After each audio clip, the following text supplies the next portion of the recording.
Cherisa, let's begin.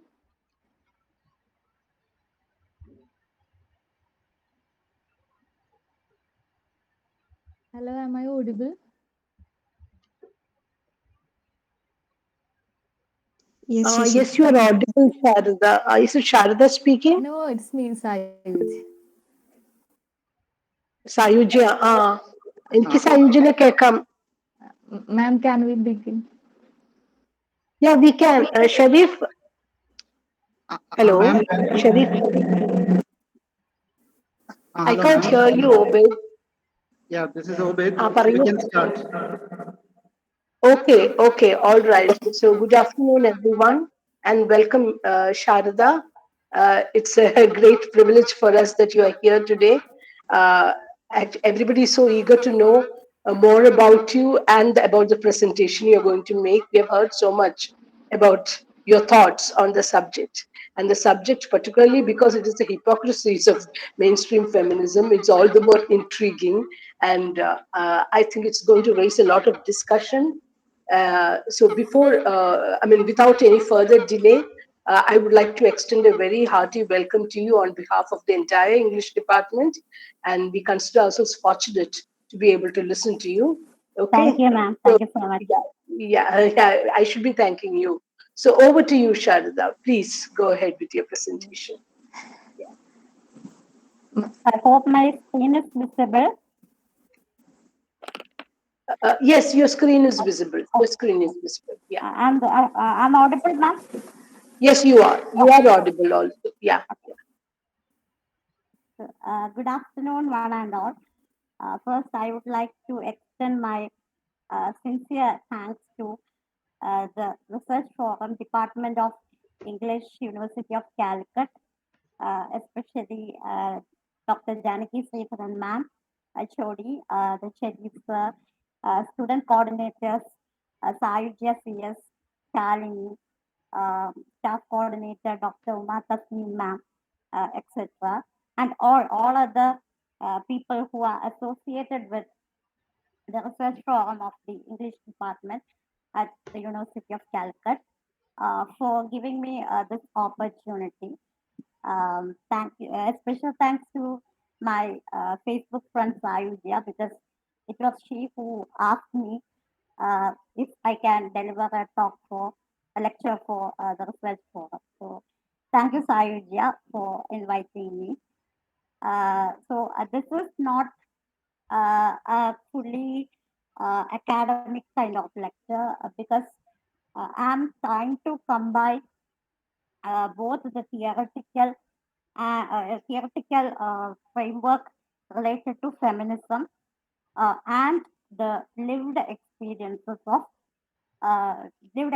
connected with the phenomenon of disability. So I don't consider this as a fully academic kind of lecture because personally, as a person with a physical disability and also as a disability studies research scholar, I believe that uh, uh, engaging in theoretical frameworks alone won't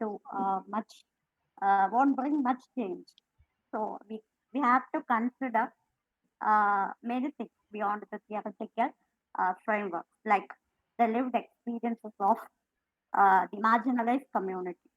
So here, the disabled community. So I'm just sharing with you. I'm not an expert in the field of disability studies because I'm still researching in this area. But it's just that I'm trying to share with you all what all things I know about this particular topic, especially because uh, whenever I uh, uh, attend any discussions related to feminism on social media or outside social media, I often find this particular intersection uh, getting invisible. It is not getting addressed in most cases. So I'm always trying to make this intersection visible as an academic, as a disabled academic. So, so that's why I gave this title, Invisible Intersection, the Hypocrisy of Mainstream Feminist Movements.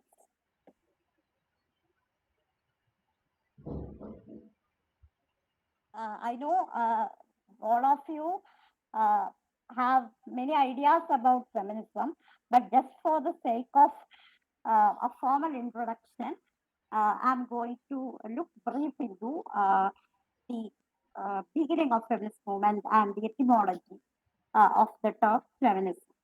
So, feminism as a concept, it emerged in the year 1837. It was the French philosopher named Charles Fourier who coined the term feminism, Feminisme, the French word feminism. And Charles Fourier in France, he founded the feminist tradition within the socialist movement. And later, in countries like the Netherlands, Great Britain, and the United States, the words feminism and feminist appeared.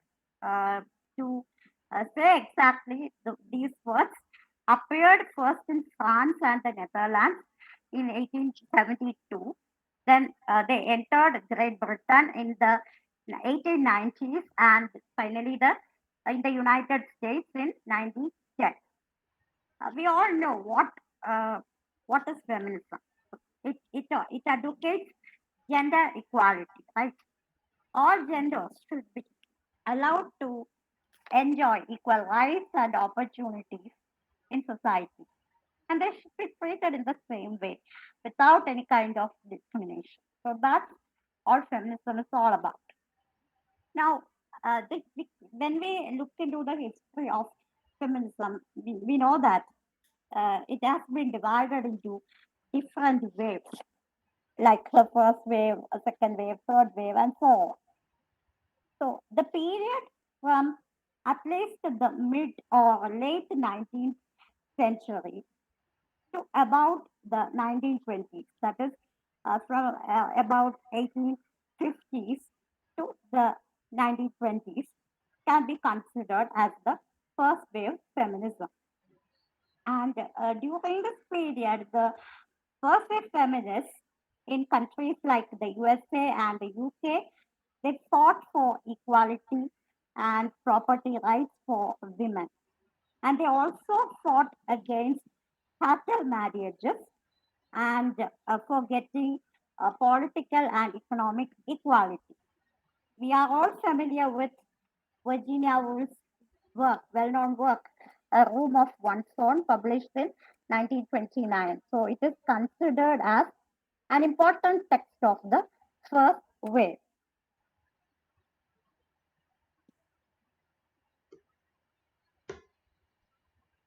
So, as a result of the activities of the first wave feminists, women were able to gain some legal rights. But these legal rights did not bring any kind of improvement in the life of women. So, thus emerged the second wave of feminism, mainly in the 1960s and the 1970s. And it mainly critiqued the patriarchal system, and it tried to put an end to female oppression. The emphasis was on ending all kinds of inequalities, starting from family to the workplace. And during this period, the main characteristic of this period may be that women at this phase, they wanted sexual autonomy. Uh, they wanted to they wanted the rights to decide matters concerning themselves, their own bodies, especially legal rights to abortion and childbirth, etc. And Simone de Beauvoir, The Second Sex, is a well-known work that we all know. So she has stated as follows, I quote, "One is not born, but rather becomes a woman, unquote. So women have always been defined as the other, the opposite of man, as passive, as weak, as inactive, etc. And uh, whenever we talk about feminism, I hope you are all familiar with the slogan, "The personal is political." It is an important slogan or a motto related with feminism, and it was coined by a feminist named Carol Hanisch during the second wave. And this particular slogan challenges the false distinction between women's domestic sphere and men's public sphere. We all know at that time the public sphere was supposed to be ruled by men, whereas women were supposed to remain within the domestic spaces. So, this particular slogan, "The personal is political," it challenges this false distinction, and women during this period they transcended their domestic and personal spaces, and they came out of their homes and entered the hitherto male dominated fields of career and public life, especially the field like medical field. It was at that time mostly dominated by men. So women took hold of that field. So similarly, there were many other fields where women began to make their mark. And during the second wave, feminism also entered the academic field.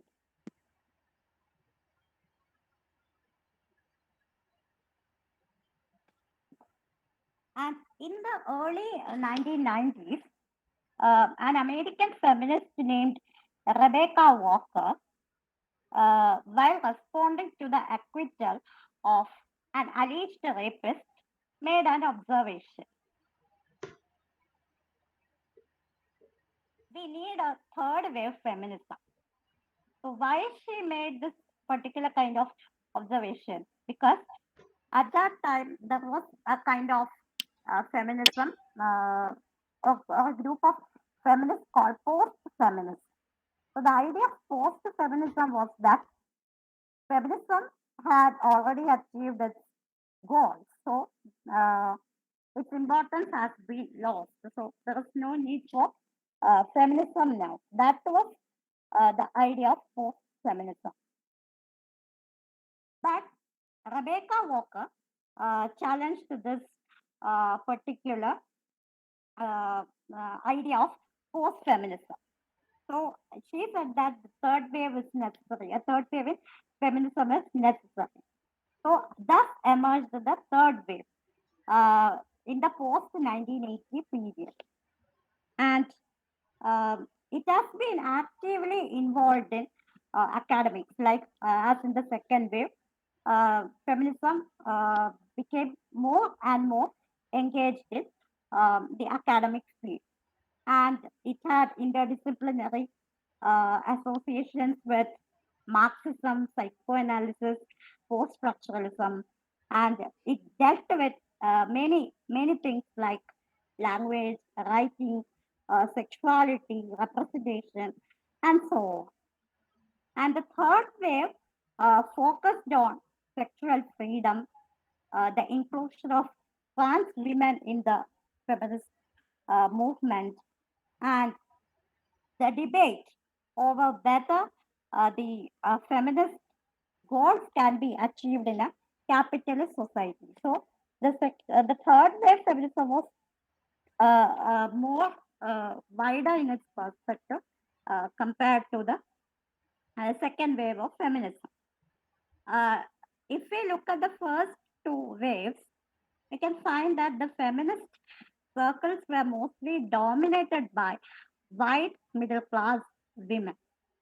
And they did not address the oppression of women based on identity categories like color, race, class, sexuality, disability, language, and so on. So, in 1989, Kimberly Crenshaw coined the term intersectionality. This term is used to describe how systems of oppression overlap to create distinct experiences for people with multiple identity categories. And here it tries to uh, discuss the question of privilege of certain identity categories of women. So, during the first two waves, this was not discussed, and that's why Rebecca Walker made such an observation that we still need feminism. The significance of feminism has not been lost, and that's how the intersection of feminism that we often use in our daily conversation emerged. Then comes the fourth wave. The fourth wave of feminism began around the year 2012, and we can say that we are the fourth wave of feminism. It, as usual, focuses on the empowerment of women and more gender equality. And the main feature of fourth wave is maybe the use of internet tools and more uh, attempts to bring intersectionality can also be found in this fourth wave. For example, women are now asserting their identities. They are claiming their own spaces uh, by using the various tools of internet, like the social media. They are expressing their experiences openly. So all these are the characteristics of the fourth wave feminism. So my lecture focuses on the intersection of disability.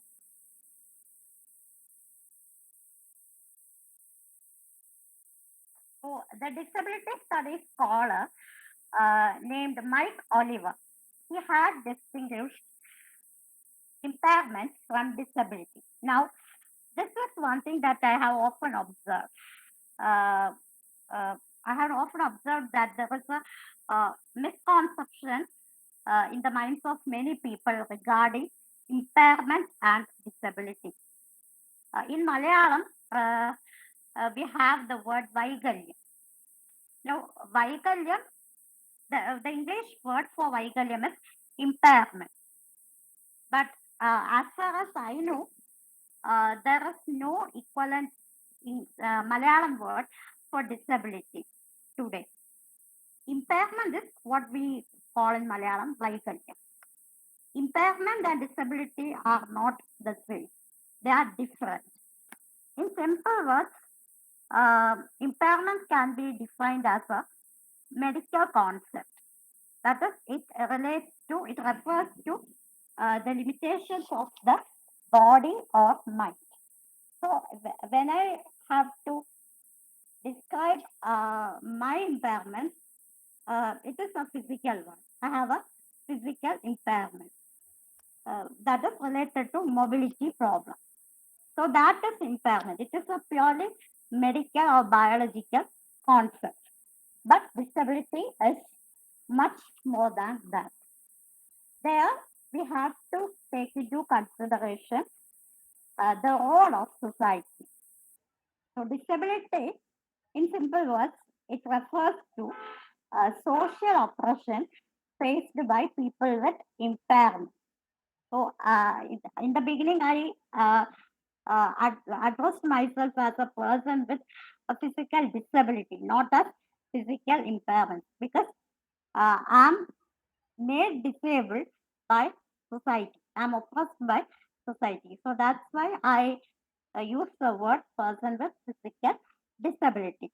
So this is one thing that many people, especially non-disabled people, many of them don't know the difference. So because of this misconception, they often think that using the word like disability and disabled it's bad.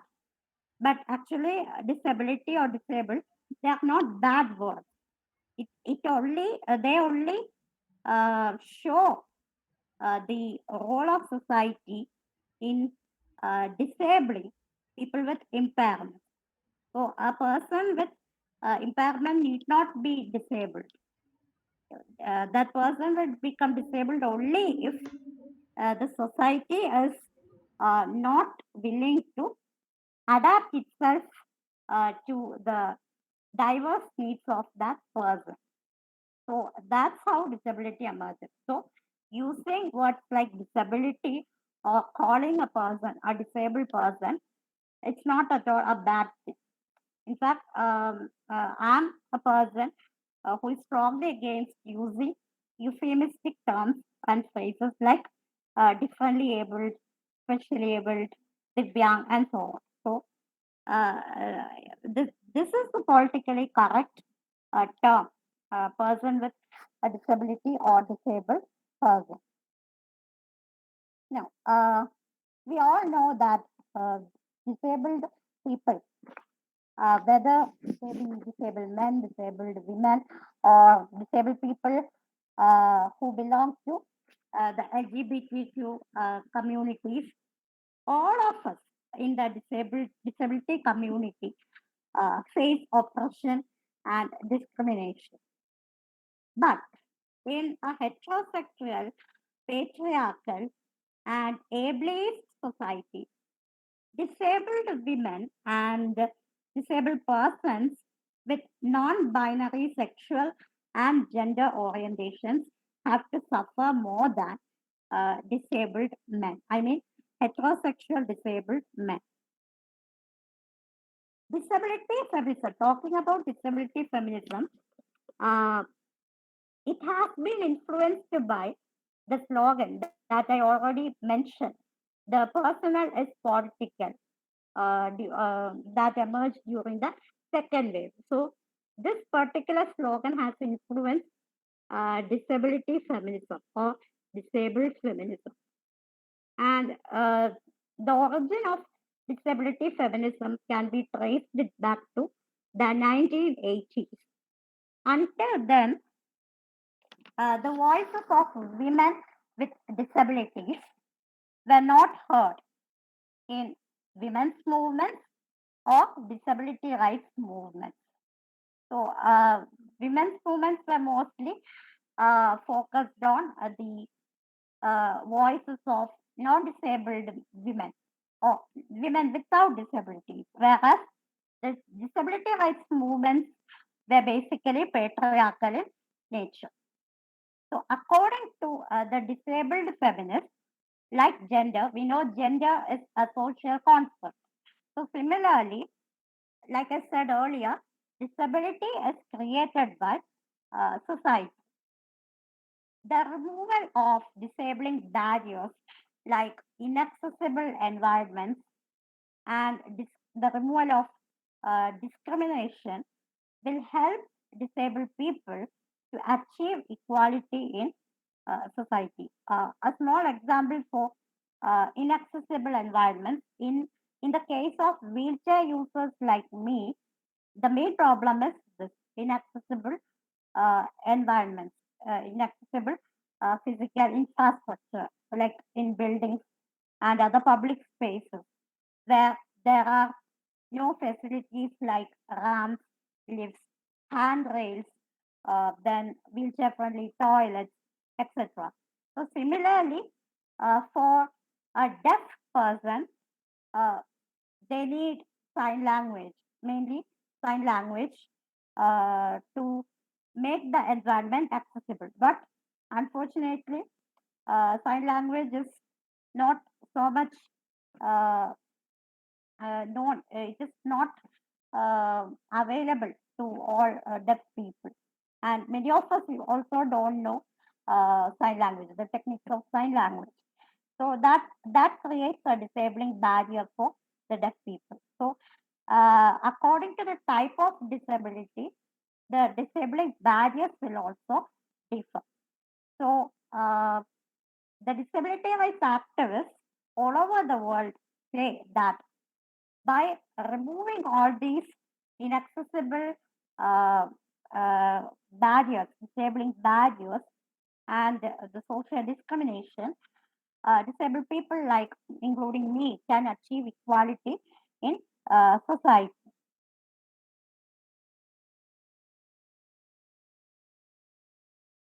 And this is a quote I have included in the slide. I will read it out. It is a definition of disability. It's considered as a very significant one in the disability studies field.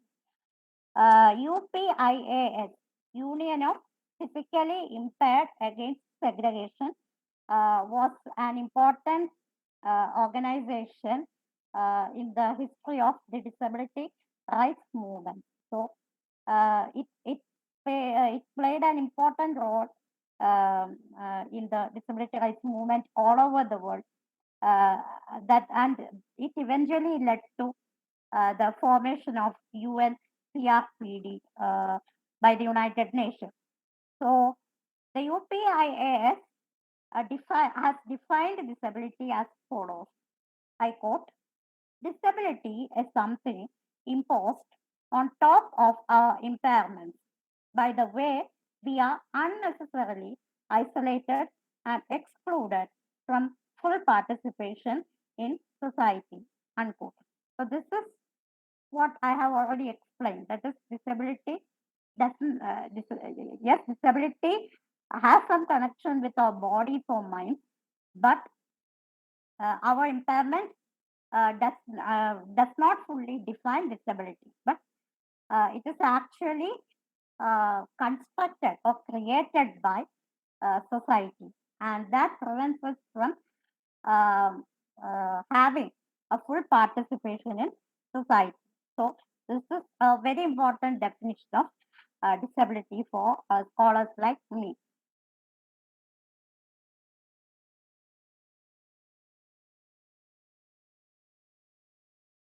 In India, according to the Rights of Persons with Disabilities Act that was passed in 2016, there are now 21 types of accepted disability.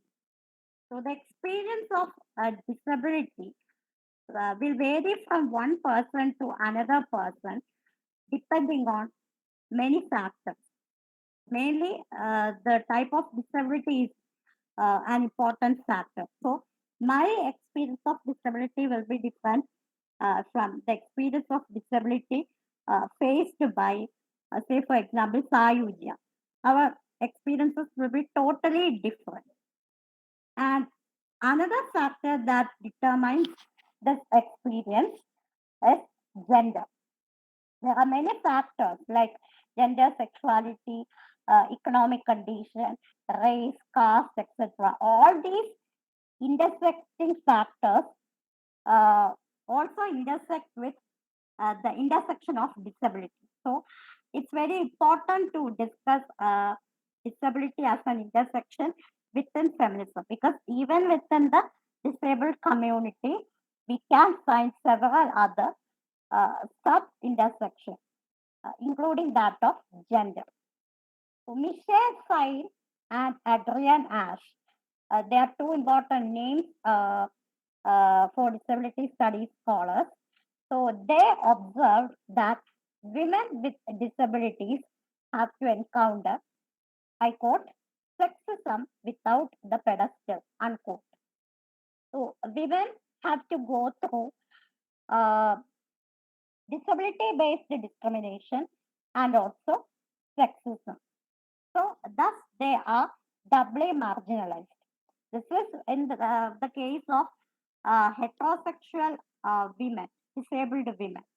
But if we look at a woman with disability who whose background is from a lower caste, say for example a Dalit woman with disability, then that caste aspect will also determine the intensity of discrimination.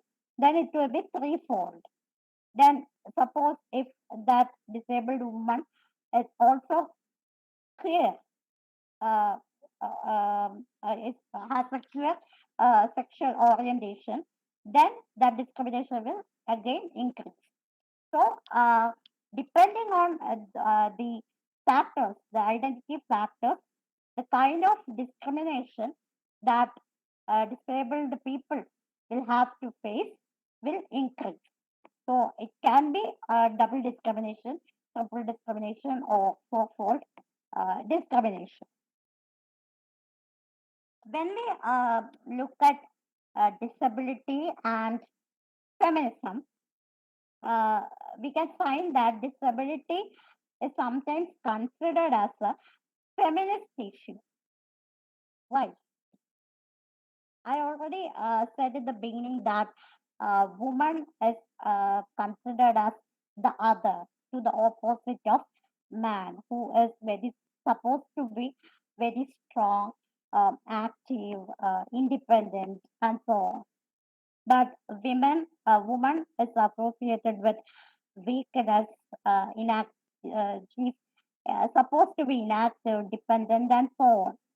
So being disabled is also like considered like that. Being disabled and being a woman are associated with these things like weakness, passivity, and dependence.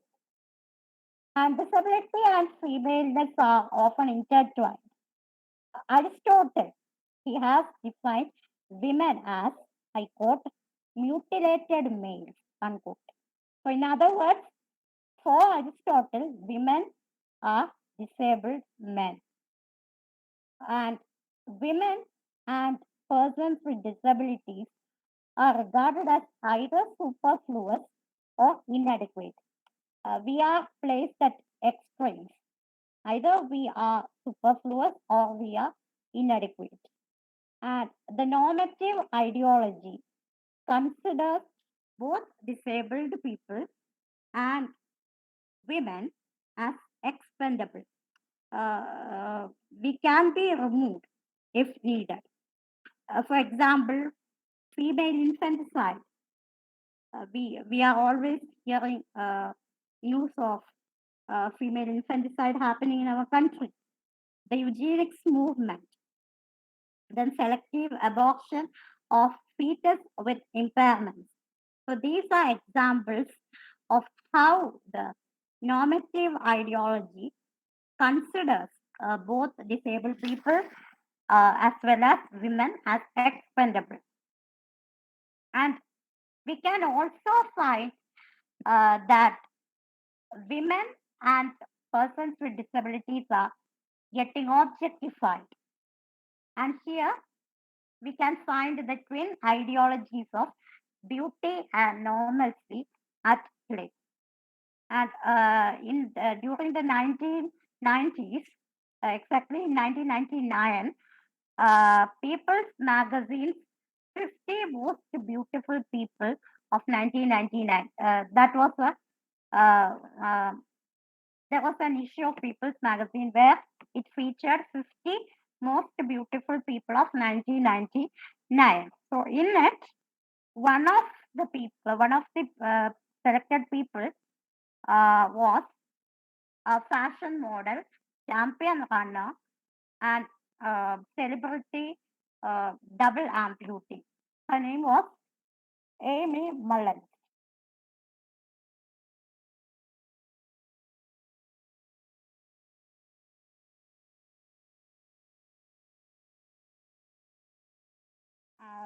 Her picture I have given in the next slide. I will show you that. So she was a double amputee and she was a model, a para athletic person. And in her photos, in her modeling photos, she always exposed her prosthetic legs.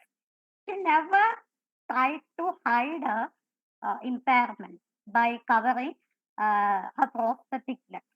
So, in that way, she was challenging the twin ideologies of beauty and normalcy. That is, uh, uh, women are objectified in the name of beauty, but disabled people, including disabled women, are objectified as ugly, as deformed people.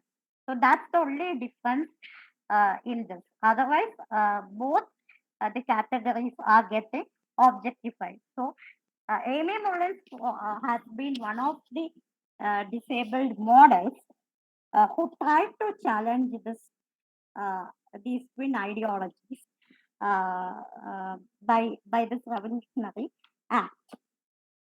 And Jenny Morris, she was a British academician and disabled feminist, and she has explored how persons with disabilities experience prejudice and how disability stereotypes are formed by the non-disabled society. Actually, if we closely examine, we can find that all women have multiple identities like race, caste, gender, sexuality, language, disability, and so on. So, disability is one of those identities, and it is said to disrupt the unity of the category called woman, and it challenges the concept of gender. Because when we say the word or the concept woman, we often consider it as a homogeneous concept by not considering many differences. But disability identity or the intersection of disability challenges this unity or uniformity of the woman category and also the concept of gender. Disability intersection is very important within feminism and outside feminism as well because it raises many questions on power relations among women and the status of the lived body. Then it raises questions on the privileges of being non-disabled and also regarding identity politics. So there are this particular intersection has many potential. It can teach us many things. And this is a quote that I have given in the slide. Again, Michelle Fine and Adrian Ash in 1981, they made this observation. I will read it out. I quote, the popular view of women with disabilities has been one mixed with repugnance, perceiving disabled women as childlike, helpless, and victimized. Non-disabled feminists have severed them from the sisterhood in an effort to advance more powerful, competent, and appealing female icons. Unquote. So this is an observation that they made in 1981, and even today I don't find much difference within the mainstream feminist movement. I now understand that until some time back I was not able to relate to the feminist movements or the writings of the feminists. Uh, at that time, I I was not able to understand why I couldn't relate to them. But now I understand the reason. It's because uh, they made this intersection of disability invisible in all feminist discussions. So that's why I couldn't relate to uh, all those activities in that in the feminist movement. But now, of course, changes are coming. So these are the pictures of Amy Mullen. So you can see her legs, her prosthetic legs. These pictures are from Rosemary Garland Thompson's work, integrating feminist disability theory. So here we can see that Amy Mullen, she exposed her prosthetic legs. In fact, according to Garland Thompson, Mullen had many pairs of prosthetic legs, different types of prosthetic legs for different occasions. So, like after we can compare it to our accessory collection. So, she considered a prosthetic legs in that manner. So, she never tried to hide her impairment by covering her prosthetic legs. So, this was indeed a revolutionary act.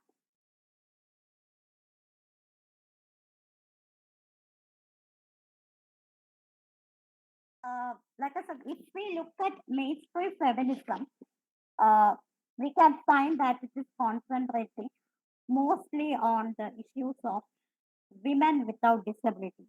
And now, of course, people, non-disabled people belonging to the LGBT community, they are also included within the feminist movement, mainstream feminist movement.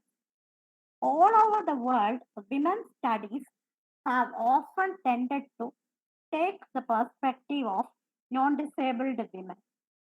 Mainstream feminists, they often fail to address the experiences of disabled women and also the experiences of disabled people belonging to the LGBTQ identity categories in a male-centric and ableist society. So this society is after all a patriarchal, a male-centric one, and I would say that it is an ableistic one also. So in such a society, the different experiences of disabled women as well as disabled people, the issues of disabled people who are also queer, they are not getting visibility. So it is a kind of social invisibility. There have been many instances when I felt invisible in many spaces, in many public spaces. So that is something that I can observe even today.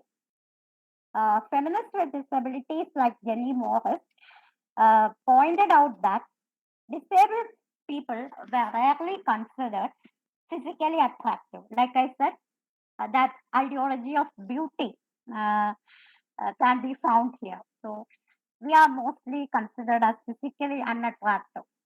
And asexuality is associated with persons with disabilities, particularly women with disabilities. And we all know that in a patriarchal society, like the Indian society, there are certain uh, roles, gendered roles that women are expected to perform, like getting married, having children, raising them as mother, playing the role of wife, doing household activities, and so on. So these are the so-called normally considered gender roles that women have to perform in a society. So heterosexuality, work, and motherhood that are normally associated with women in general are not used to describe women with disabilities. So women with disabilities are often believed to be incapable of performing these traditional gender roles. And in terms of physical appearance, uh, they may not conform to the stereotype of a so-called normal woman.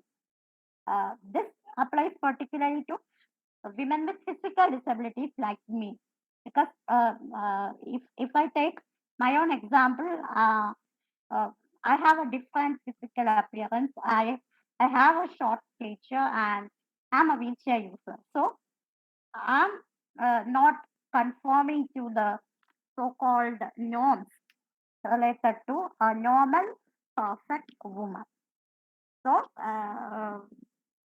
naturally, I will be considered as unable to perform these gender roles. So that is how uh, this ideology normative ideology works. And because of this, there will be a kind of negative body image uh, in the minds of women with disabilities. And this will result in developing a negative self image. And it undermines the self confidence of disabled women, and it increases the sense of worthlessness. And this is the case of heterosexual disabled women.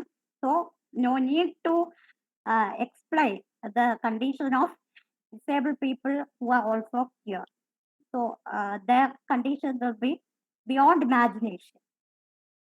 And femininity and sexuality are denied to disabled people, especially disabled women.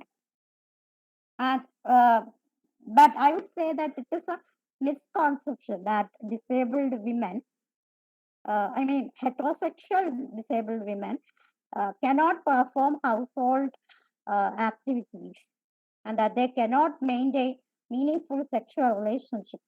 That is a misconception.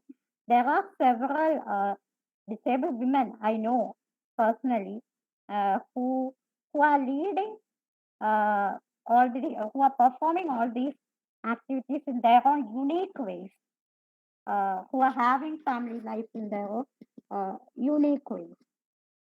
But it's true that unlike non-disabled women, disabled women are not often getting options of marriage and motherhood. When feminists mainstream non-disabled feminists are fighting against these things, marriage and motherhood, disabled women, many of them are longing for these roles. So that's the kind of irony that I often find. So because of the so-called inability to perform these roles, disabled women are often reduced to the status of being less than women. It's often said that a woman will become a woman, a real woman, only if she becomes a mother. ഒരു സ്ത്രീയുടെ പൂർണ്ണത അമ്മ ആവുമ്പോഴാണ്. And that's the kind of saying, that's the kind of belief in our society. So, if a disabled woman is not able to do that, perform that role, then naturally she will be considered as less than uh, a woman, a normal woman. And another interesting thing is that in, uh, if if a disabled woman gets married to a non-disabled man, then that non-disabled man will be praised by society and the media as though he has made a great sacrifice, as though he had sacrificed all the pleasures of his life. So here we can find that the reflection of that misconception, that is, disabled women are incapable of leading a family life, and they are incapable of having meaningful sexual relationships. So, if a non-disabled boy or man marries a non-disabled woman or girl, then uh, that person will be praised and glorified for making such a big sacrifice. There are several examples that we can find in the media. Even um, uh, uh, some of my disabled friends, they are also wheelchair users. So they got married to non-disabled people after falling in love, and then people started to glorify their partners, non-disabled partners, as though they have made such a great sacrifice. So they were expressing on social media that there is no need for such glorification, because their marriage is just like an ordinary marriage. They fell in love and got married. So there is nothing special in it, and so there is no need to glorify. But people, as well as the media, they always glorify such kinds of marriages as very special. So here we can find the influence of this responsibility because we are desexualized. In fact, disabled people in general are desexualized, but since this is a patriarchal society, disabled women and also queer disabled people have to suffer more. So we are more desexualized than disabled men. So there are many disabled men getting married to non-disabled women, but we don't find much glorification of non-disabled women there because that's supposed to be the duty of that woman. So there is no need to glorify a non-disabled woman if she gets married to a disabled man. So there also that patriarchal and ableist ideology gets reflected. And uh, uh, about my friends, uh, one of them recently delivered a healthy baby. So she wrote in her Facebook account that while she was carrying, many people came asking her how is she doing, questions like that. So initially she was very happy because she thought that they were so concerned about her health. But uh, after some time, she understood that there's something fishy because these people won't ask these questions again and again to a non-disabled woman. So it's like a curiosity. They are feeling curious to know how a wheelchair user, a woman who is a wheelchair user, is able to get pregnant and deliver a baby. So how is she going to look after that baby? So there are many doubts, many unnecessary doubts in the minds of many people. So she felt very uneasy by all those questions. And even after her delivery, many people came asking, how is she looking after her baby? But she uh, very proudly asserted her disabled identity, and she is performing her roles in a unique manner with the support of her husband. So this is also one example that shows how uh, disabled women are desexualized, and that is the reason why people came asking questions to her like that. No one will ask such questions to a non-disabled woman who is pregnant. So that is a big misconception.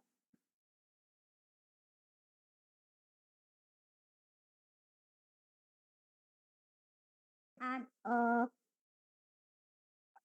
we all know that in our society, non-disabled women or women without disabilities are sexually objectified uh, in daily life. And mainstream feminists, they often react against such sexual objectification of women without disabilities. Disabled women are also getting objectified, but the difference is that we are getting objectified as asexual or desexualized beings. So, that is the only difference. But while mainstream feminists, many of the mainstream feminists uh, become vocal about the first one, that is the sexual objectification of women without disabilities. They often remain silent when it comes to the desexualization of desexualized objectification of disabled women. So that is a kind of uh, ableist hypocrisy, I would call. But despite being desexualized, women with disabilities are also vulnerable to sexual molestation and abuse. According to the NGO, international NGO named Human Rights Watch, women with disabilities are 3 times as likely to be raped, physically abused, or sexually assaulted. And women with disabilities have to go through different kinds of violence, and the intensity will differ according to the type of disability.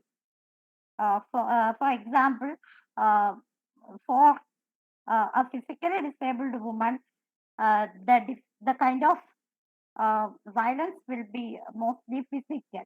Whereas in the case of a deaf woman, she will face difficulty in order to inform or communicate the incident to the authority.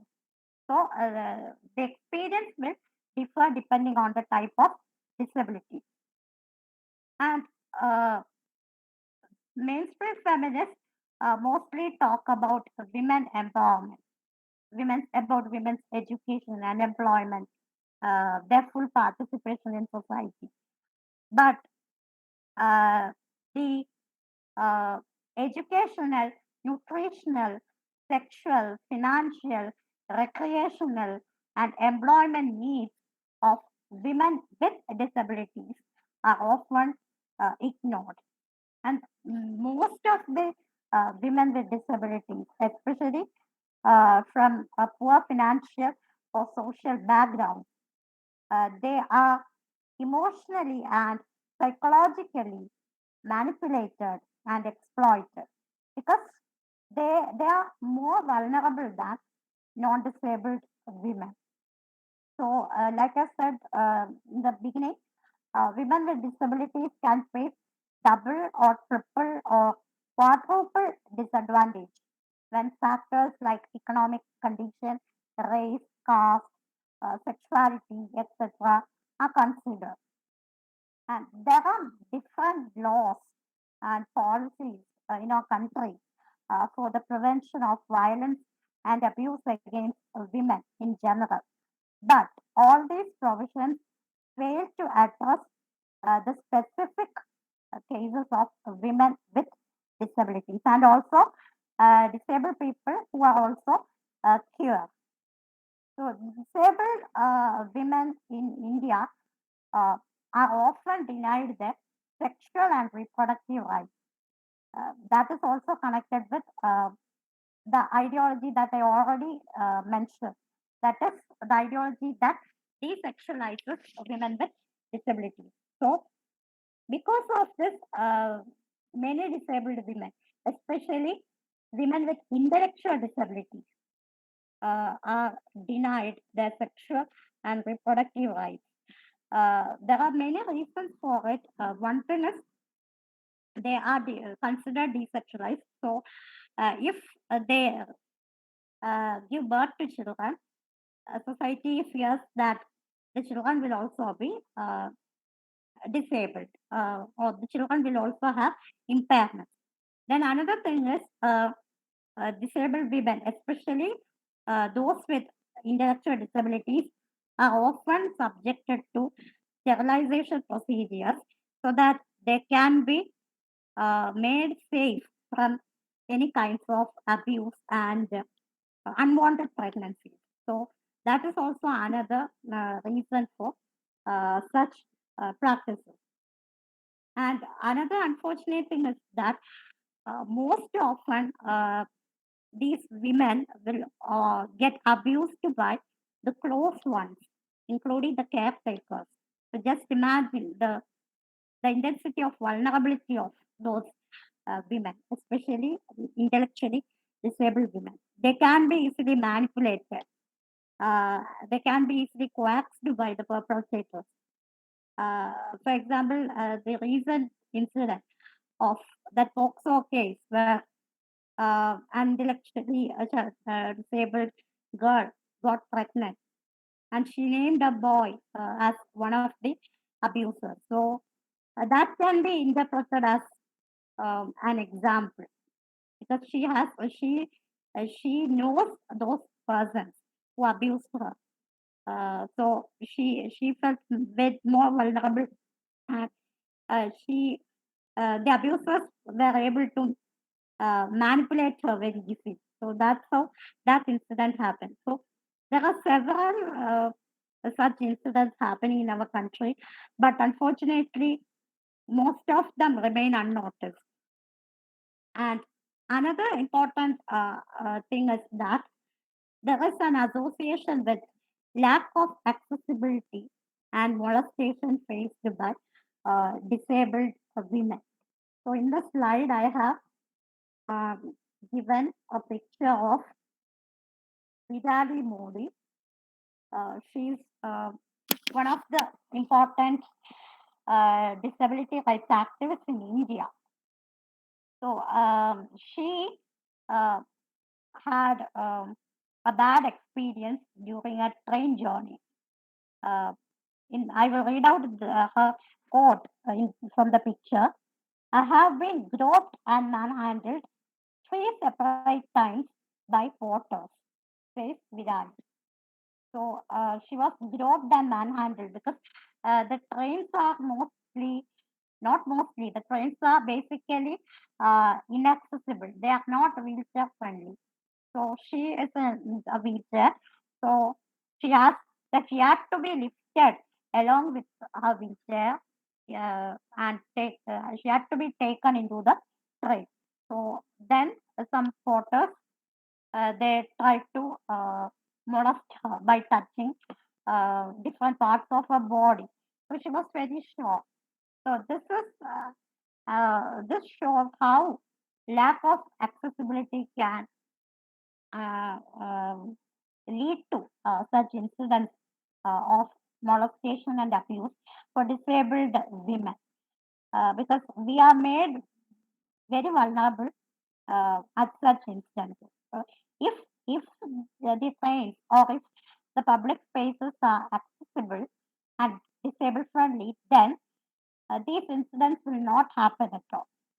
So this is also one big issue, and uh, all these uh, crimes, all these violence and crimes against disabled women, they are happening in different parts of the country.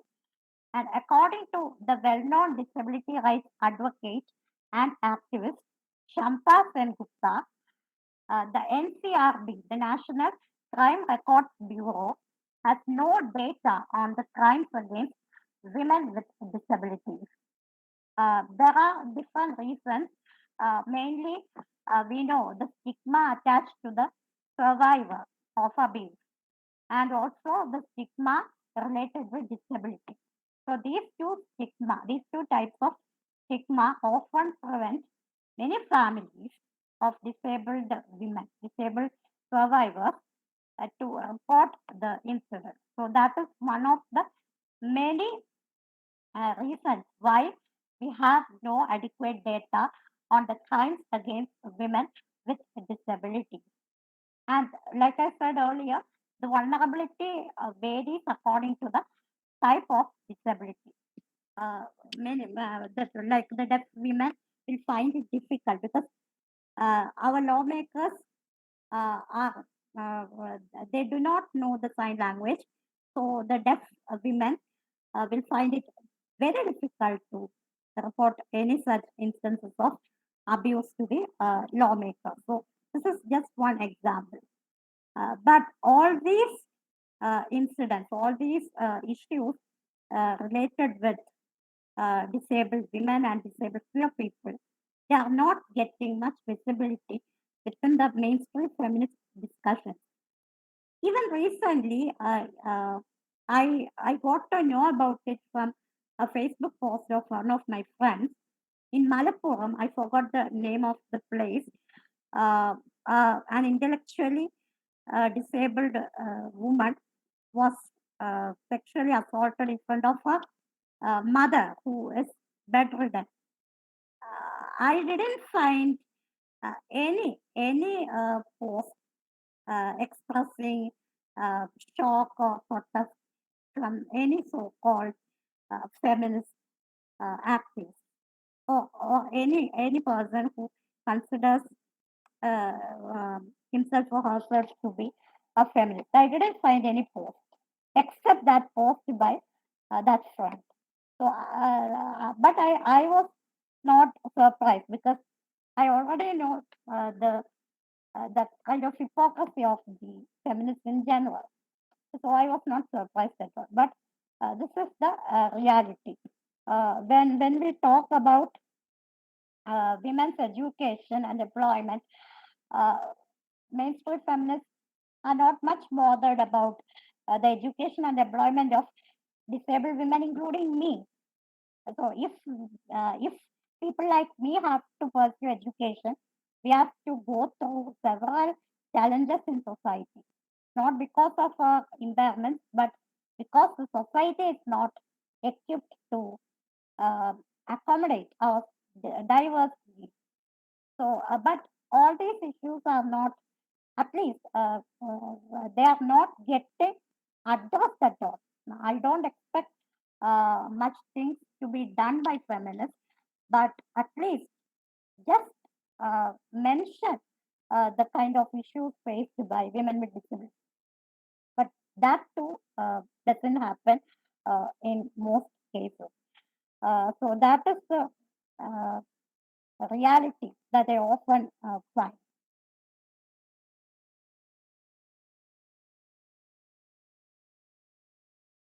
And this is a quote from Jenny Morris' book titled Pride Against Prejudice, A Personal Politics of Disability. I will read it out.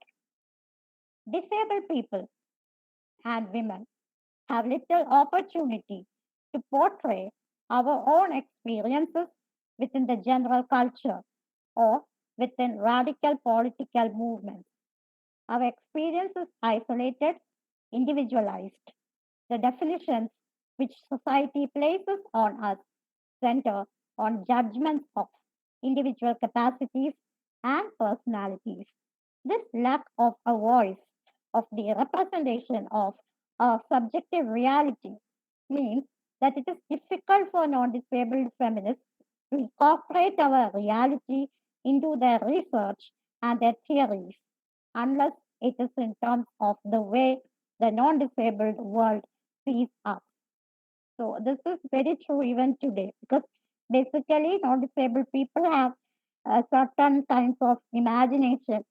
They imagine what it means to be disabled and what it means to be a disabled person. So, but often these imaginary concepts will be misconceptions.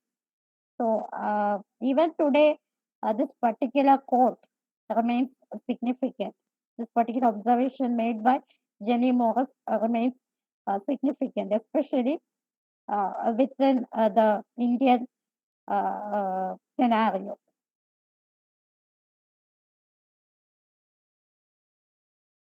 Disability can be a source of strength, celebration, and empowerment. Uh, Nowadays, we often find people belonging to marginalized identities like Dalit identity. They are asserting their identity very proudly. Black people, they are asserting their black identity proudly. So similarly, disability can also be a source of strength, celebration, and empowerment. And that happens when it is viewed through the subjective lens of those who are directly experiencing it. That is through the subjective lens of disabled people. And like I said in the beginning, the intersection, actually within the intersection of disability, there are many more sub intersections. So, all these intersections connected with disability will add new dimensions to the feminist analysis of human diversity.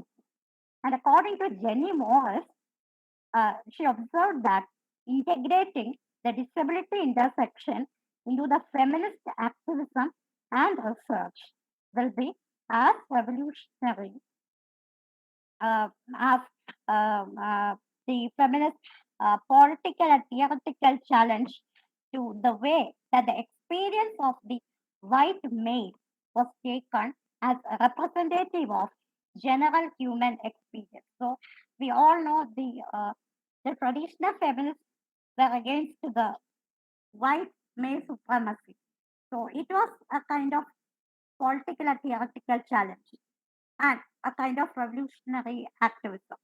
So by integrating the disability intersection into the feminist activism and movement, uh, that will also be another uh, revolutionary change, according to Jenny Morris.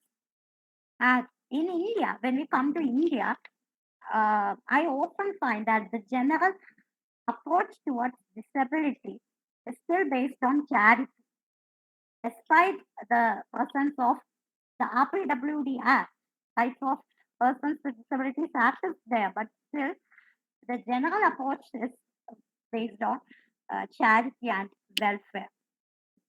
The rights-based approach towards disabilities not getting implemented in the proper manner. And I find this getting reflected in the feminist movements as well, because when disability intersections are easily neglected, because disability is supposed to be a charity issue. So many feminists, many people won't consider it as significant enough to be discussed. But yes, the situation is changing now due to the advocacy activities of many disabled women and disability rights activists, but it is actually insufficient. And within the Indian disability feminist field, one important name is that of Anida Khan. She is also a disabled woman, a wheelchair user. And Anida Khan has named Nivedita Menon. I suppose all of you are familiar with her name. So Anida Khan names Nivedita Menon as a vociferous activist within the women's rights movement who wrote about the invisibility of disability intersection in the feminist movement in India. So, according to Khan, Nivedita Menon was the only feminist, mainstream feminist who was upset about the invisibility of disability within the feminist movements in India. According to Menon, uh, this invisibility of disability within feminism is similar to the general invisibility of women in the patriarchal. I said she was of neglect of disability issues in India. So she thinks that the feminist movement has the potential to grow and section and within the Indian women's movement, India is a highly populated country. So there are many issues concerning many people, but there are very few resources to address those issues.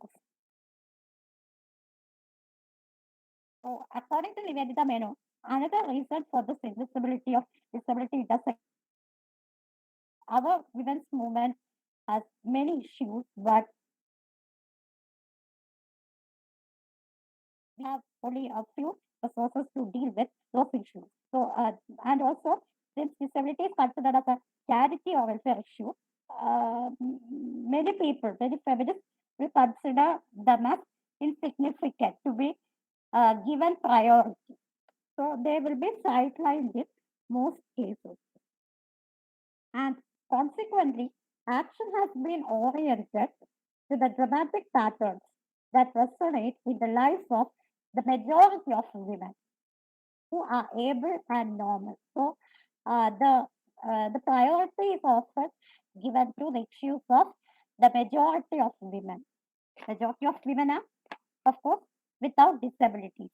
So they are given priority, and the minority, the disabled women, they have no voice or agency. So they are made invisible or they are not given priority. But on the whole, it's a fact that the feminist theory and practice uh, uh, can develop further if this intersection of disability and the different sub intersections within it are considered. So the feminist theory and practice has to engage in productive discussions with persons with disabilities, and thus they have to become more and more inclusive. Then only I think the real purpose of feminism as a movement or as an ideology will be the name. Some of disabled feminist movement in Laka, Shilpa Das, Arida Khai, etc. So all these people, there are many more scholars in this field. So all of them have written extensively about the specific issues of women without disabilities and also queer people with women with disabilities and queer people with disabilities. So these are some of the names that I have included: Nandini Ghosh, Jenu Atlaka, Arida Khai, Shilpa Das, etc.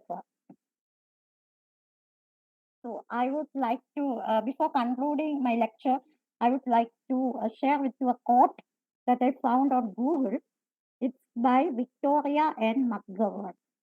I will read it out.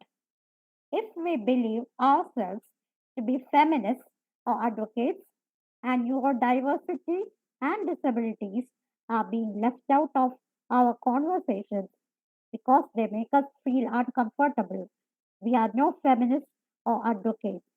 Neurodiversity and disabilities affect every single community and belong in every conversation concerning our advocacy. So this quote uh, reflects the idea that I have discussed so far.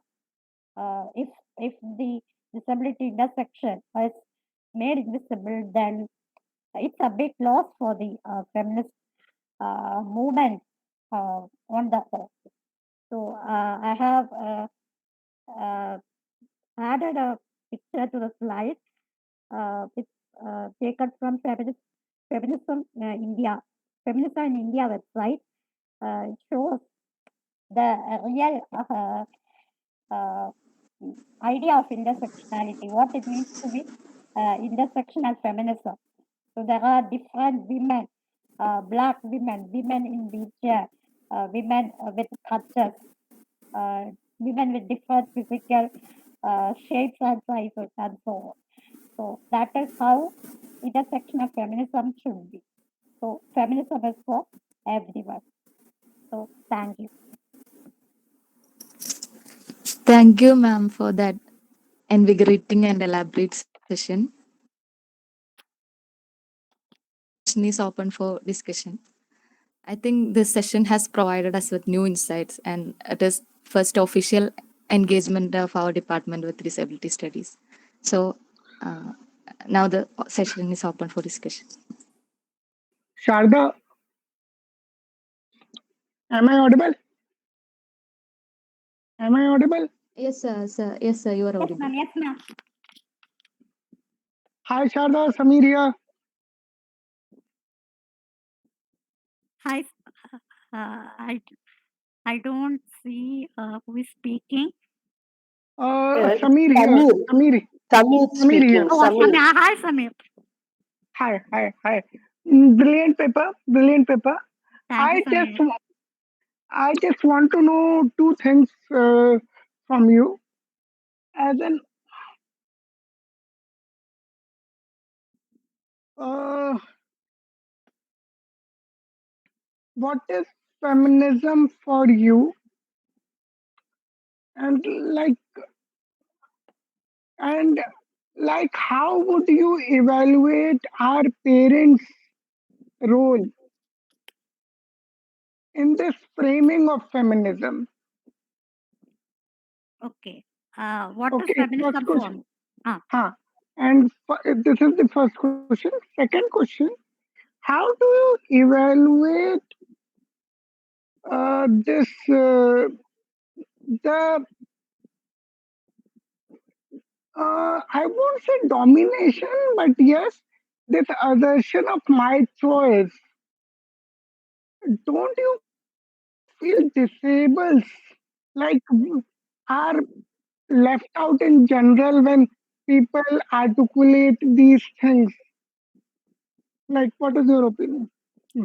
Okay, so what is feminism to me? Like, yeah, feminism, it's just like for everyone else. For me, it's also uh, related to equality, equality of all people belonging to all genders. So that's no different idea of feminism that I have apart from this. Then regarding the family, our family support, yeah, I think they have an important role in making us empowerment. After feminism mostly focuses on the empowerment of women in patriarchal society. On the when we consider that, I think yeah, families of disabled women have great roles to play. And in my case, my family is the source of strength for me.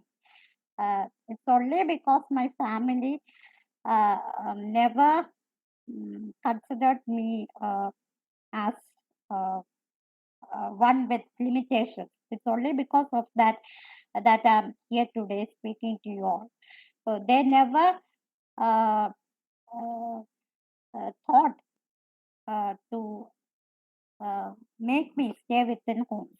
So they were persistent, or they have been persistent that I should get mainstream education, and I should grow and develop just like any other person, just like any other child of my age. So uh, uh, they never considered my disability as a deterrent for that. So that is the reason behind my empowerment. If I have achieved some kind of empowerment today, that's only because of the support of my family. Yes, education. Education. I always uh, say that education is very important for all, but especially important for persons with disabilities. Because I consider my education as a empowering tool. So families do have a role, but unfortunately, many families uh, uh, will feel hesitant to lead their children, disabled children, to the path of empowerment because of several factors. Because of that, there are so many disabled people, including disabled women, who are unprivileged. So I consider myself in that context as a privileged person with disability. And regarding the next question, I think you were asking about disabled people being left out from My choice, disability. my choice. Pardon? What was your next question, Samir?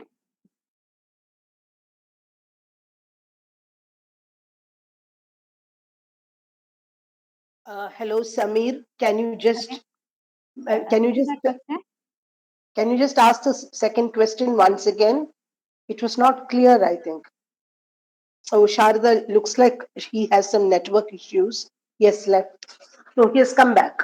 Ah, Samir, can you re-articulate the second question?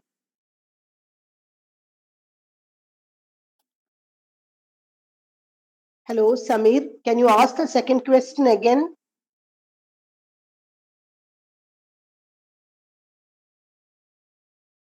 He doesn't seem to be hearing. I think there are some network issues there. There is a network issue. Maybe he cannot hear us. He's not I able to I hear. I, I He is think saying something. Unmute your mic. Samir, unmute your mic. Oh God, he's muted his mic. Samir, can you unmute your mic? Oh God, he's speaking, but we can't hear yeah, anything. mic is on mute. Samir, Samir, unmute.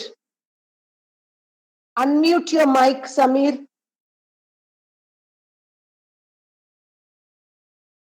Hello, Yes. hello. I can. Sorry. Yeah. Yeah. Uh, yeah. I just wanted to know your reflection on the idea of my choice, especially one feels that nowadays feminism in general, the very idea of feminism, like I'm talking about a layman's idea of feminism, not that well articulated academically or well placed academically, but layman idea of feminism is my choice. Okay? Like Yeah, asserting one's choice. So yeah, where you as a disabled woman find yourself in this whole uh, politics of my choice, then is, don't you feel it is also coming from a non-disabled vantage point? yeah, definitely. Uh, Regarding some things, uh, as a disabled woman, uh, I'm able to assert my choice. But like you said, mostly this idea of my choice with the feminist movement, it's basically focused on the non-disabled women or women without disability. So, in that context, there are certain uh, kinds of limitations that disabled women like me will have, definitely, because of our physical or intellectual differences, there will be some areas where we will find it difficult to assert our choice because disabled people in many cases will have to depend on others.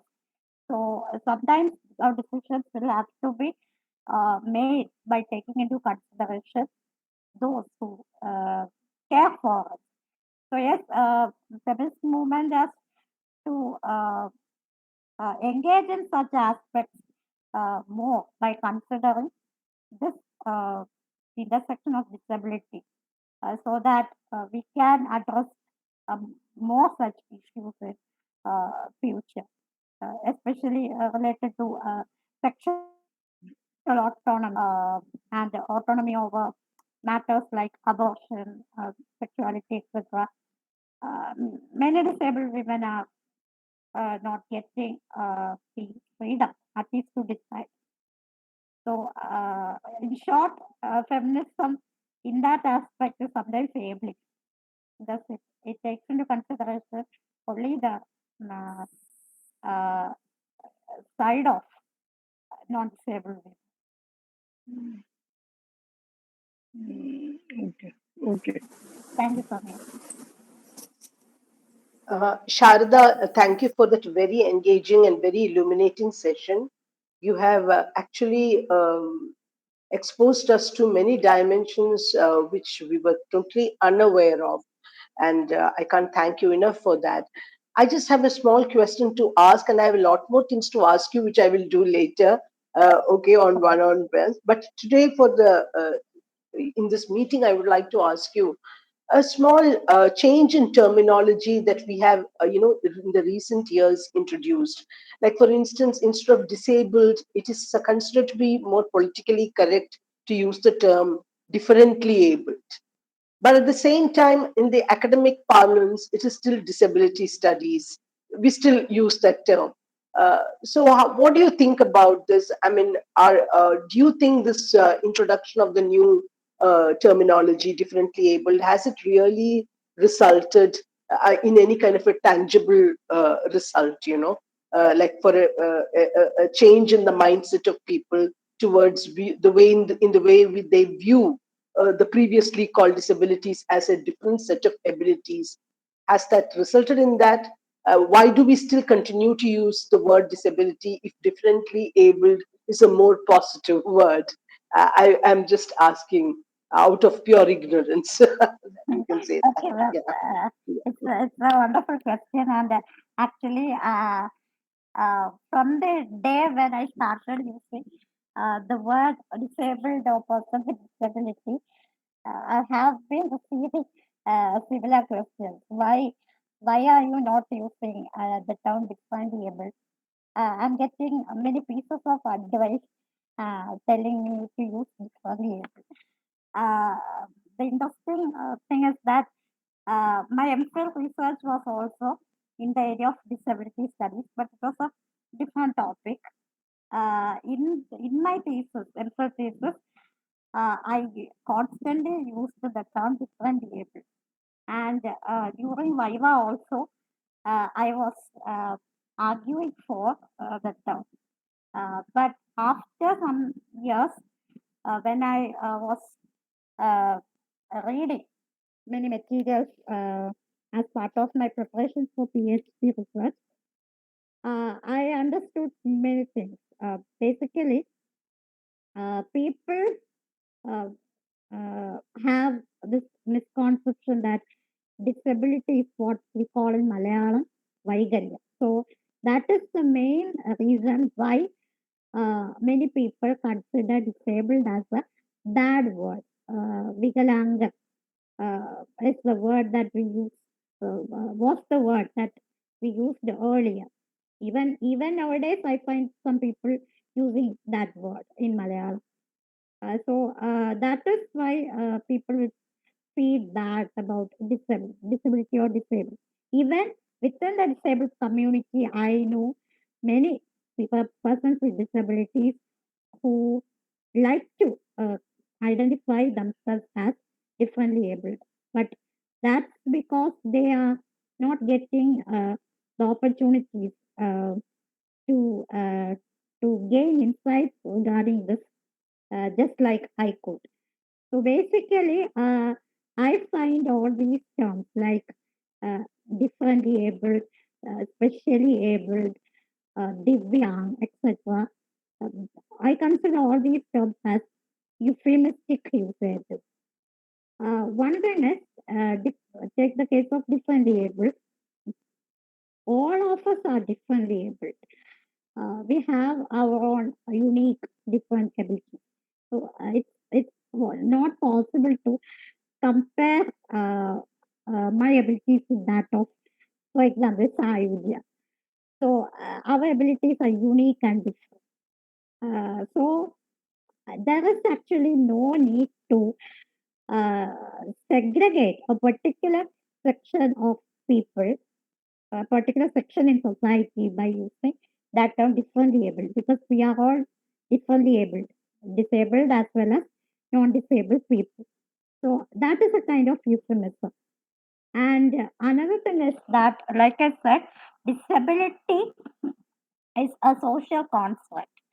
When I say I'm a person with a physical disability or a disabled person, I'm referring to the kind of social oppression and discrimination and marginalization that I have to face in society. So I am not implying or I'm not referring to my physical impairments when I say that I'm a person with a physical disability or a disabled person. I'm disabled by society. So my impairments have only a small role to play in making me disabled. The society has a much big role in it. So that's why I consider the internationally recognized term as persons with disabilities. If you look at the United Nations Convention on the Rights of Persons with Disabilities, UNCRPD, that is the international law or agreement concerning rights of persons with disabilities all over the world. So even in it and even in our RPWD Act, the recognized term as persons with disabilities.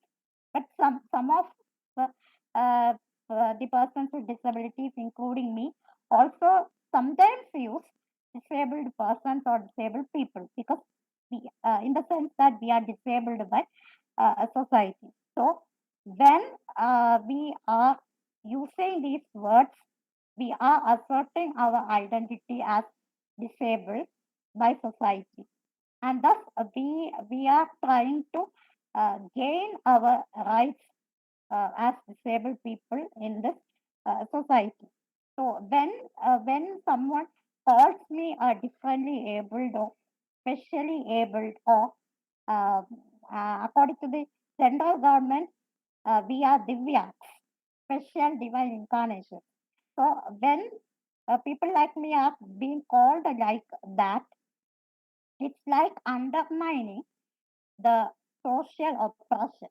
So these terms easily try to negate the social oppression and discrimination that people like me have to face in society just because of the society's problem. So it's like uh, they are trying to minimize our problems and further segregated us from the mainstream society. So it's not a rights-based approach. It only segregates us and will lead to uh, disabled people getting treated as special divine people. So it's a kind of dehumanization also. So we have to accept the reality. We have to accept the fact that disabled people have some physical or mental limitations, and so they are facing some kind of oppression in society. So uh, people like me are just accepting that, and we are asserting that identity for gaining our rights instead of sticking on to euphemistic phrases. So I was in a process of unlearning after my MPhil research. Now, when I read my MPhil thesis, I feel very ashamed of using that word differently. Even on Facebook, I used to use that word many years back. So that's the thing.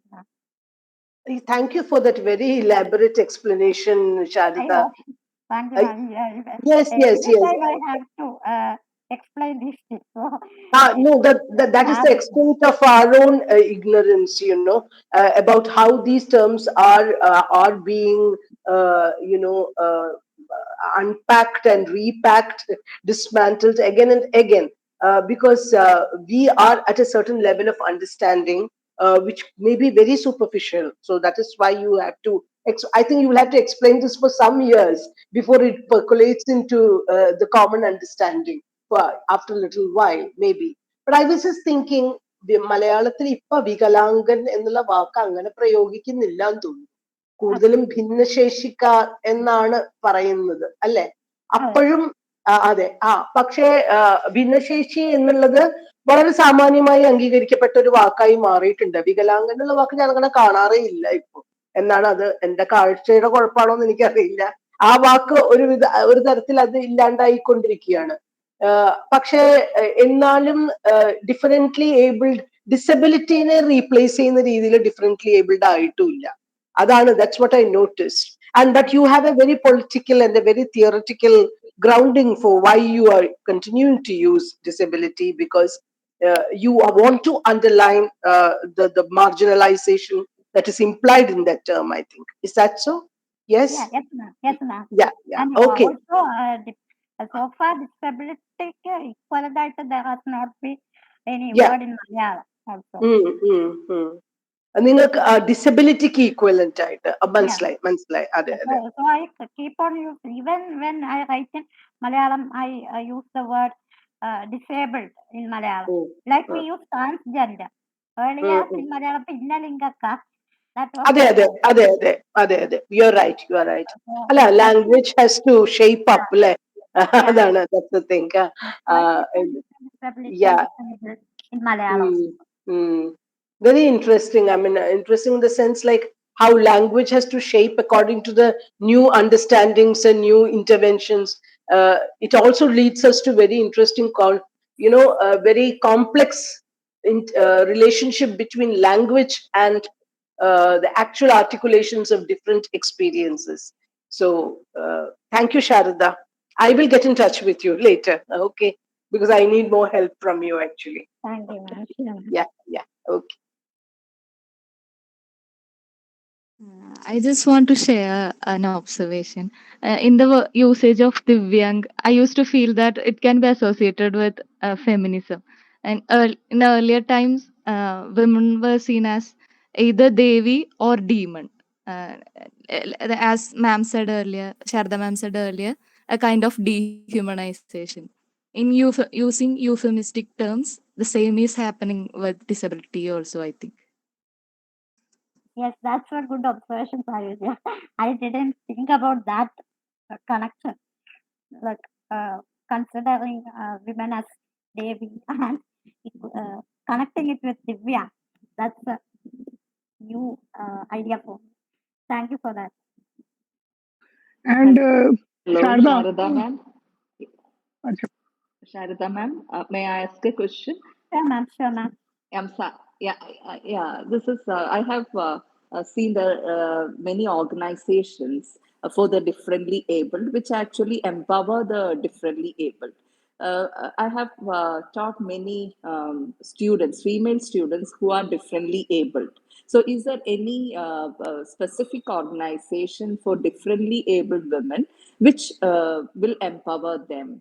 Like you are a real inspiration in that way. Like if you can give a few organizations in a Calicut circle or with particular in Calicut circle or in Kerala, if you have any organizations of that kind, it would be helpful for us so that we can actually empower our students. That is actually the real purpose of conducting the talks of this kind, I think. Thank you, ma'am, for the question. Actually, we have different kinds of organizations, I mean NGOs, working for the empowerment of people with disabilities in India as well as within Kerala also. But some of these organizations are focusing on particular kinds of disabilities. I don't now recall any such organization in Calicut. I will look into it and definitely message Janaki ma'am if possible. There are some organizations like uh, there is one. Parim India is of course the most important organization. They are doing many things for empowering disabled people in many ways, like creating job opportunities for entrepreneurs within the disabled community. Then there is one organization called We Care, something like that. I forgot the full name. They are also giving opportunities for creating markets for the products of disabled people. Then there is one Mind Mobility in Dystrophy. That is an organization uh, in which members are mostly having the conditions like spinal muscular atrophy, muscular dystrophy, and so on. And it has been in news recently. They are now doing a campaign for building a project, a big project, like a shelter home for people with these conditions, where it's like a village like idea they have. So they are now doing fundraising programs for that. And then Prajahida is also another organization. I think it is in Calicut. I will check it out and inform Janaki ma'am. Prajahida is also doing many things for education as well, education of disabled people as well. They are doing many activities for uh, educating uh, children with disabilities who are not getting opportunities to pursue mainstream education. And I was fortunate to inaugurate one of their such programs. It was a mentoring program for disabled children titled Udan. So I was selected by them to release the poster and to declare that venture.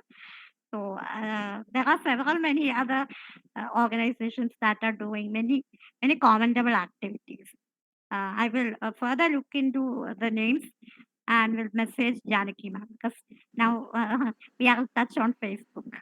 Okay, thank you, ma'am. Yeah. Thank you. Yeah, thank you, Sharada. That would be a great help. Yeah. Also, also just 1 minute. I will take just 1 minute.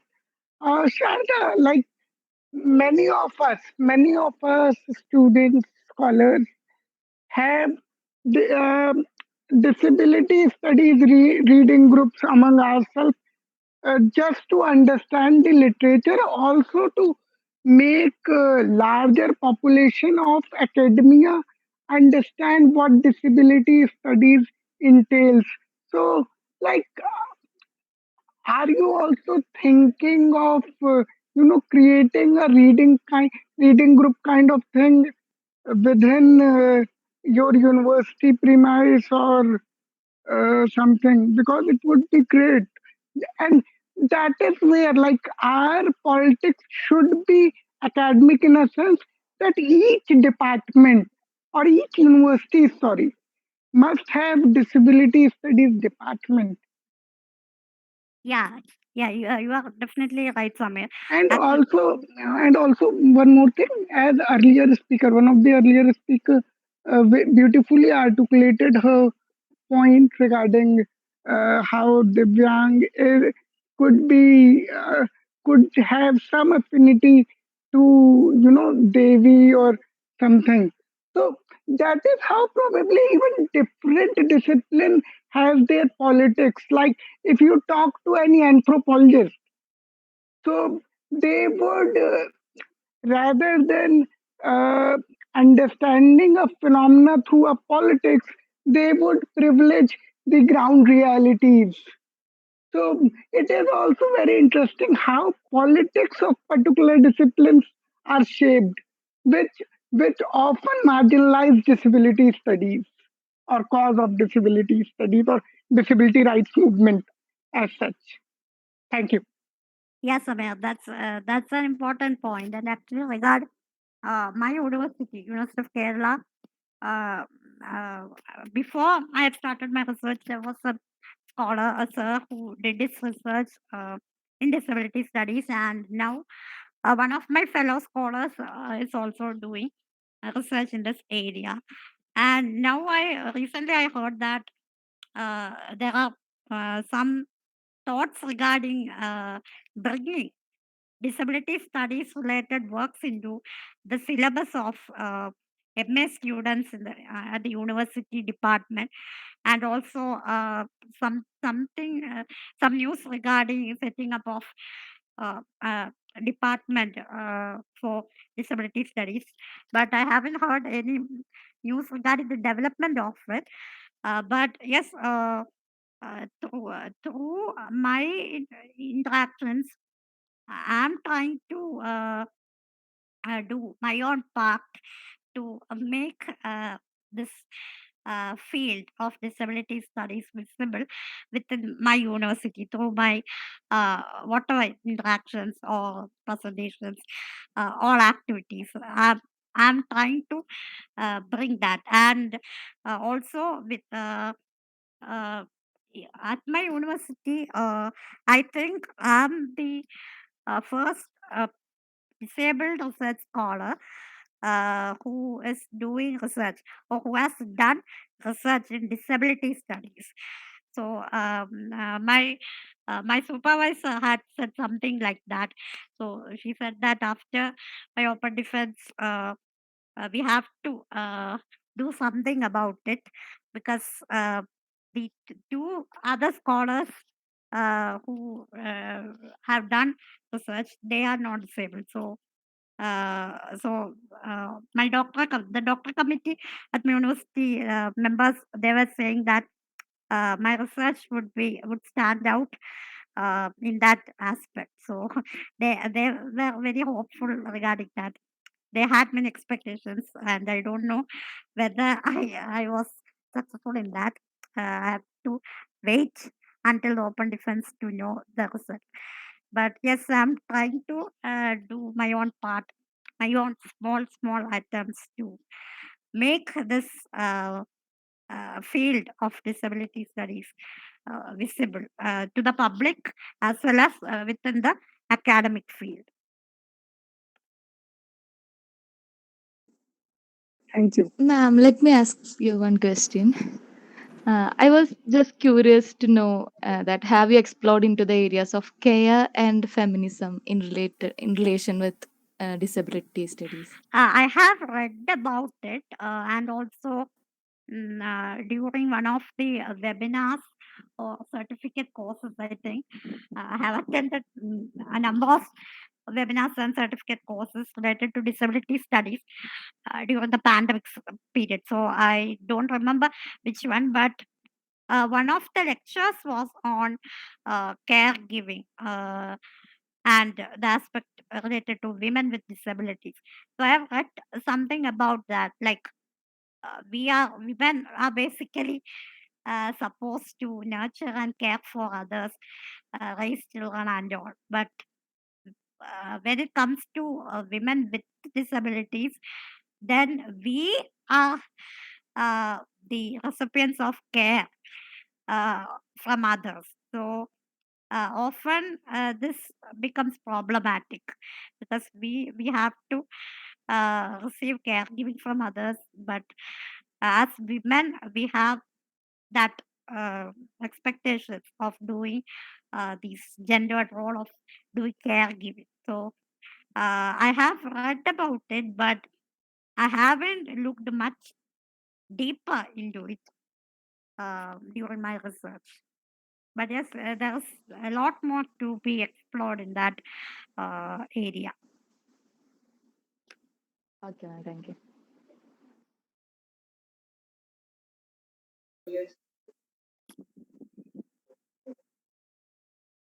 Any more questions? Or yes, the Shama, you want to say Hi, something? yeah, hi, ma'am. Hi, ma'am. It was so delighting to hear your words. This area is new to me, but it was very enriching. Thank you for that. So, Thank you.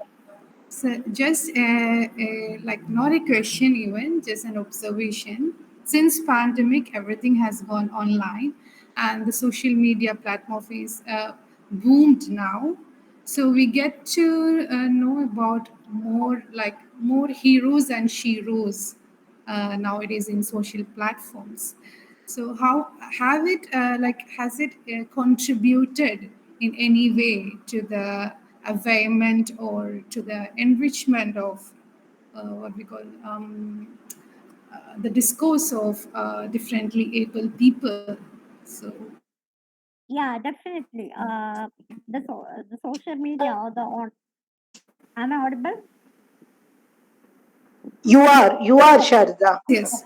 the social media or the online platforms definitely have become an empowering tool for the disabled community, because basically the mainstream media representation of disabled people happens only rarely, except on some special days like International Day of Persons with Disabilities in December 3rd every year. So that is only a rare occurrence. But uh, the social media platforms or the online platforms are a wonderful are a source of wonderful opportunities for people with disabilities, because uh, in mainstream media, even if we are represented, mostly it will be not in a full sense. So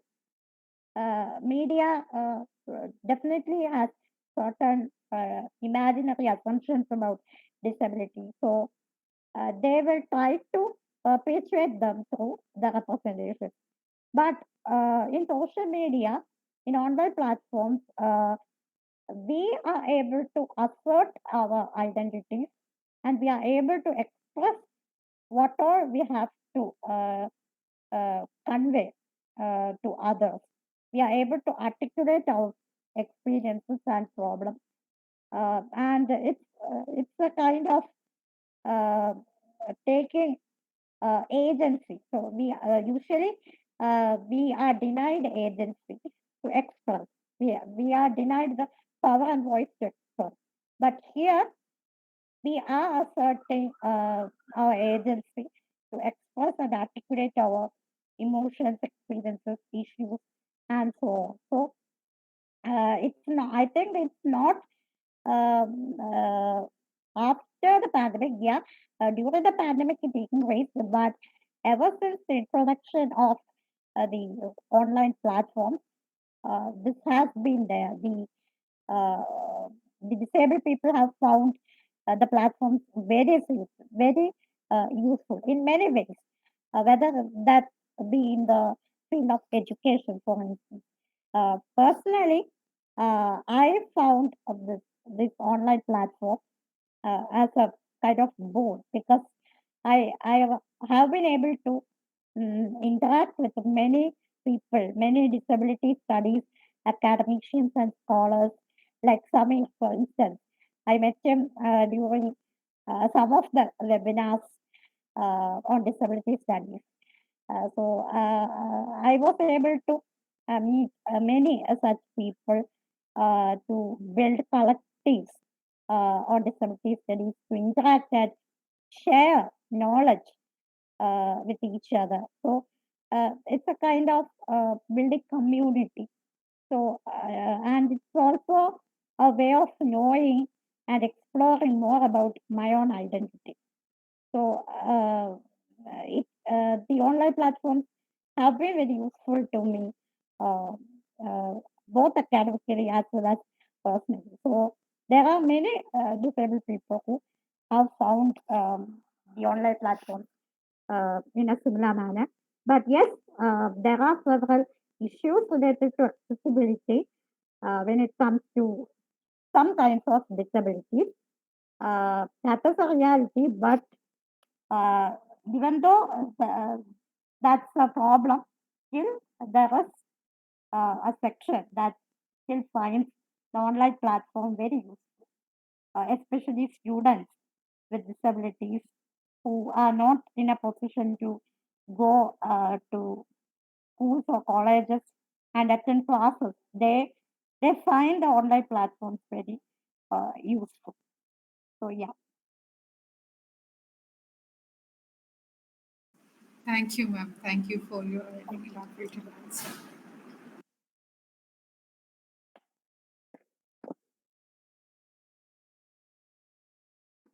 Ma'am, I had found one of your Facebook posts on OTT platforms, how it helped the wheelchair users. Would you like to comment on that? Yeah, It because would be like yeah, experience for them also. it's an interesting question, idea.